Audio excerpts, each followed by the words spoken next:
My name is Andrew Maywa. I'm an investment director at TDK Ventures. And here we have Gayathri. And today I'll be interviewing her and asking some questions about some of the discussions that we had today. Maybe you could share a little bit about the areas where you invest and some of the things that you're looking at. Sure. So Hitachi Ventures is the corporate venture arm of Hitachi. We manage about 600 million of AUM. We look at three broad pillars when it comes to investment. One is green or sustainability.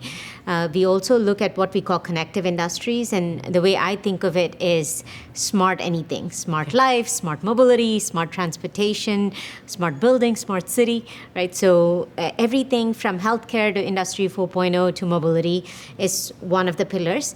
And then the third pillar, which I tend to focus a little more on, is what we call the digital pillar.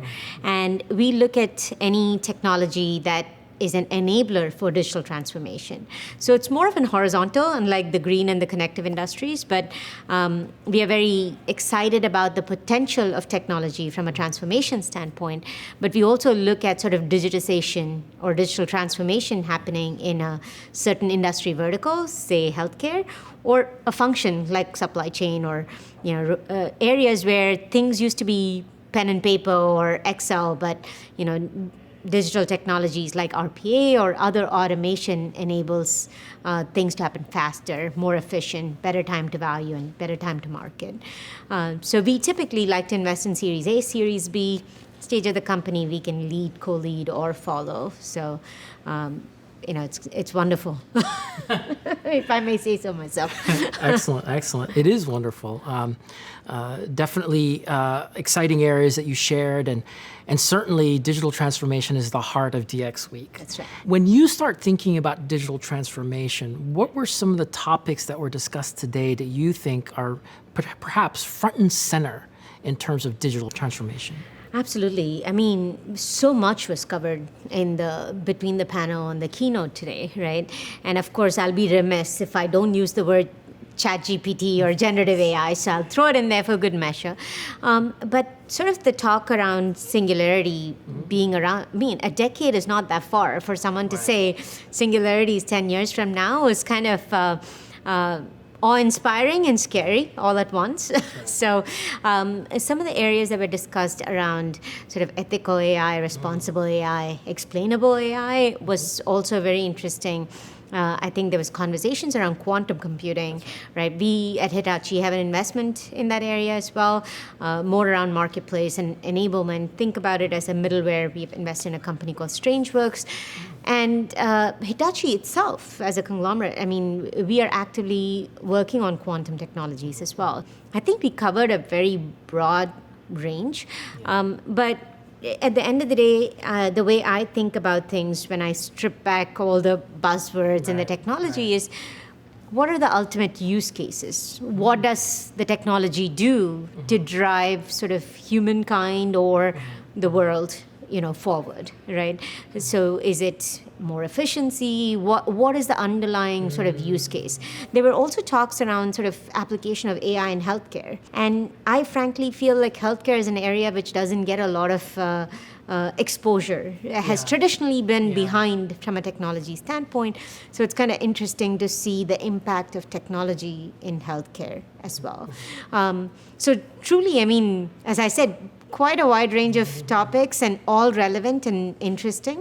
But I'm excited about sort of the possibilities of these technologies moving the needle for us, in our day-to-day jobs, but also around how can we make the world a better place in terms of sustainability or ethical AI or explainable AI and so on. So those are very interesting. And then the question marks are around security. There was a big conversation around security.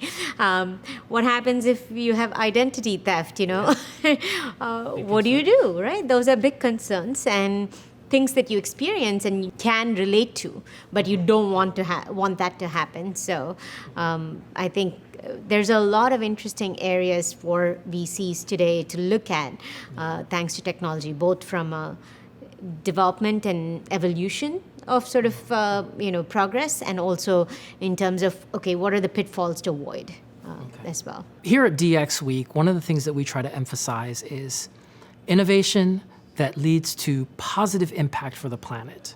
During one of the discussions today, I think somebody raised the point that for training for some of these large language models, perhaps there could be a very large carbon impact, a very negative carbon impact, I should say.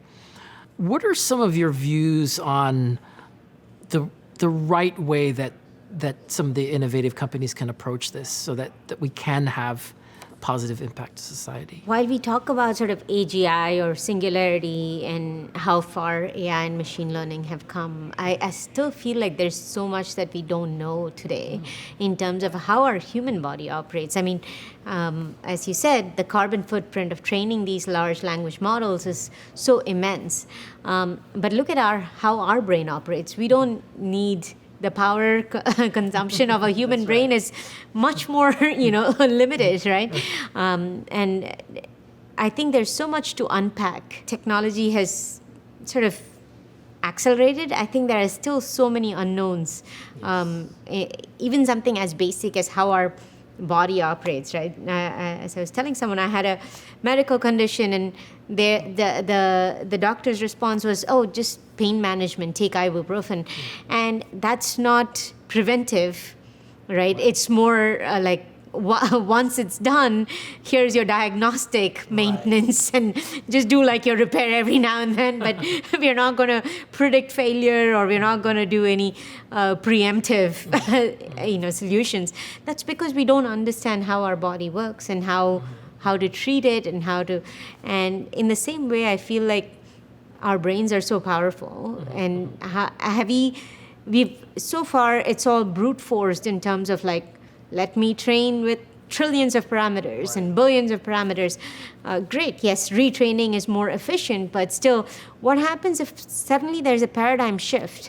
And because all the data that was generated is based on human knowledge, and we all know, as they said in the panel, we've not come across a single perfect human being. So that means the data that's produced may also be biased and so on. If suddenly there is a paradigm shift, how you can't just retrain, you have to untrain and train, right? So is there a more efficient way of building these models? Is there, other approaches? That's something that has been on my mind for some time. So it's great. I used to work at a memory company before, and we always talked about the memory wall. It's not just the compute. It's about accessing the data. When you're training on these billions and trillions of data parameters, they don't sit in one place. That's right. They are disaggregated, right? So every time you have to fetch that data, train the model, that's energy. That's being consumed. That's right. And most of the energy consumption actually happens in that data movement, basically, right? So you're limited by that weakest link, and that weakest link is the constant movement of data. How can we do that more efficiently? Are there better ways? And so on. So I think it's I feel like we are still ways to go. I feel like we made so much progress, but in terms of like being more sustainable and more eco-friendly, I think we still have ways to go. But I think there's a lot of awareness around it, and unlike the previous wave of sustainability, I think this time I'm hoping it's there to stay, and because it's not just one way, it's driven by multiple parties. It's not just enforced. There's demand, there's ask. Consumers want sustainable products. People in the ecosystem want to deliver those products sustainably, so it creates a natural pull in that direction. So I'm hoping that means we will drive towards better architectures that are, better efficient, more efficient, maybe carbon neutral, maybe even carbon negative, or we'll find other alternate sources of energy. There's been talks around fusion and so on, so we'll see. Certainly. Completely agree with you. Thank you so much. You've shared so many wonderful insights. I'm certain our audience has learned a lot, and I've been really, I feel like I've been educated by what you've shared, and I share a lot of your views, and I think this is something that can really benefit our audience. So thank you again for joining us for this interview, and looking forward to further interviews to come. Thank you, Andrew. Thanks for giving me the opportunity, and it was a great session.